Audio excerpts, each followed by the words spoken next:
मंगल मैत्री स्टूडेंट्स, हमारा पाठ चल रहा है डायरी के पन्ने। इस पाठ में आगे एनी फ्रैंक बताती हैं मंगलवार 13 जून 1944 का दिन था और वो अपनी डॉल को संबोधित करते हुए कहती है, मेरी प्यारी किट्टी, मेरा एक और जन्मदिन गुजर गया है। इस हिसाब से मैं 15 वर्ष की हो गई हूँ। मुझे काफ़ी सारे उपहार मिले हैं। स्प्रिंगर की 5 खंडों वाली कलात्मक इतिहास पुस्तक, चड्डियों का एक सेट, 2 बेल्ट, 1 रुमाल, दही के 2 कटोरे, जैम की शीशी, शहद वाले 2 छोटे बिस्किट, मम्मी पापा की तरफ से वनस्पति विज्ञान की एक किताब और मार्गोट की तरफ से सोने का एक ब्रेसलेट। ये वानदान परिवार की तरफ से स्टिकर एल्बम और डसेल की तरफ से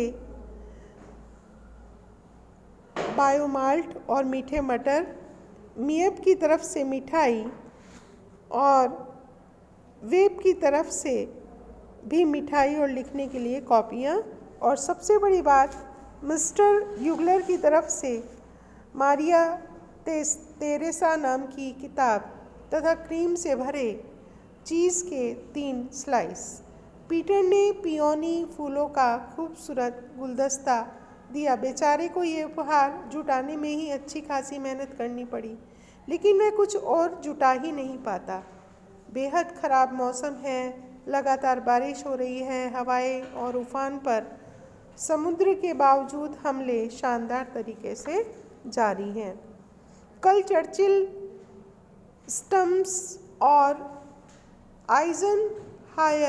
हावर तथा आर्मोल्ड उन फ्रांसीसी गांवों में गए जिन पर ब्रिटिश सैनिकों ने पहले कब्जा कर लिया था और बाद में मुक्त कर दिया गया। आगे वो बताती हैं कि यहाँ हमारी एनेक्सी की किलेबंदी से डच लोगों के मूड की था पाना बहुत मुश्किल है। इस बात से कोई शक नहीं कि लोग बाग बैठे ठाले भी खुश रह लेते हैं। ब्रिटिश सैनिकों ने आखिर अपनी कमर कस ही ली है और अपने मकसद को पूरा करने के लिए निकल पड़े हैं। जो लोग ये दावा करते फिर रहे हैं कि वे ब्रिटिश द्वारा कब्जा किए जाने के पक्ष में नहीं हैं, नहीं जानते कि वे कितनी गलती पर हैं। उनके तर्क का कारण इतना भर है, ब्रिटिश को लड़ते रहना चाहिए, संघर्ष करना चाहिए। और